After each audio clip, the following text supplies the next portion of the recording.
Hi friends, welcome back to our channel Priyanka Telugu vlogs. ఈరోజు మనం ఆంధ్రప్రదేశ్లోని పశ్చిమ గోదావరి జిల్లా కాళ్ళకూరు శ్రీ వెంకటేశ్వర స్వామి దేవాలయ స్థల పురాణం ఇప్పుడు తెలుసుకుందాం.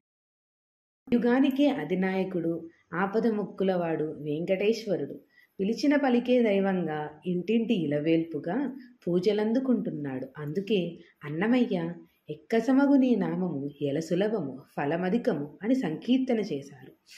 తిరుమల నుంచి తరలివచ్చి స్వామి తన భక్తుల సమక్షంలో అత్యావతార మూర్తిగా ఆవిష్కారమైన పరమ పునీత సన్నిధానం పశ్చిమ గోదావరి జిల్లా కాళ్ళకూరు క్షేత్రంలోని శ్రీ వెంకటేశ్వర స్వామి దేవస్థానం. ఈ వీడియోలో మనం కాళ్ళకూరు శ్రీ వెంకటేశ్వర స్వామి ఆలయ విశేషాన్ని తెలుసుకుందాం.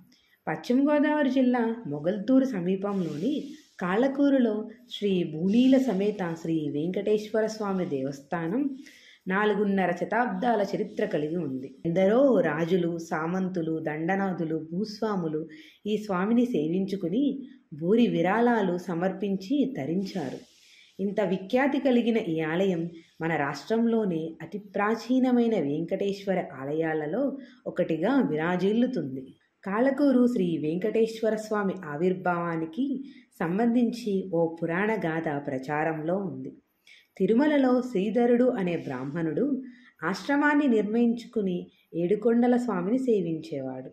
స్వామి ఆలయంలో పద్మావతి అనే కన్య వీణావాదనం చేస్తూ స్వామిని ఆరాధించేది. శ్రీధరుడు పద్మావతిపై మనసుపడి తనని వివాహం ఆడవలసిందిగా ఆమెను కోరుతాడు. ఆమె తిరస్కరించడంతో శ్రీధరుడు ఆమెను శపించాడట. ప్రతిగా ఆమె కూడా శ్రీధరుడిని శపించింది. శాప విమోచన కోసం ఇరువురు స్వామిని ప్రార్థించారు.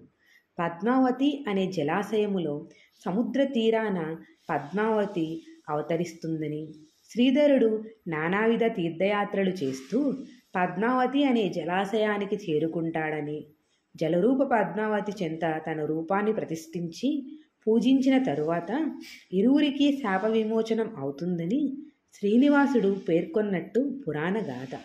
అస్వస్థ వృక్షంలో శిలారూపంలో ఉన్న తన ఉనికిని స్వామి శ్రీధరుడికి తెలుపగా దానిని ప్రతిష్ఠించినట్టు తెలుస్తుంది. నేటి ఆలయ గర్భాలయంలో చూస్తున్న మూర్తి అదే కావడం విశేషం. గర్భాలయంలో శ్రీవారు శ్రీభూనీల సమేతంగా స్థానిక భంగిమలో అద్వితీయ తేజో విరాజితంగా దర్శనమిస్తారు. రచిత కవచాలంకృతంగా పుష్పమాలికల శోభితంగా శ్రీనివాసుడు భక్తమందారుడై భాషిల్లుతాడు. కటి వరద అభయ హస్తాలతో నానావిధ ఆభరణాలతో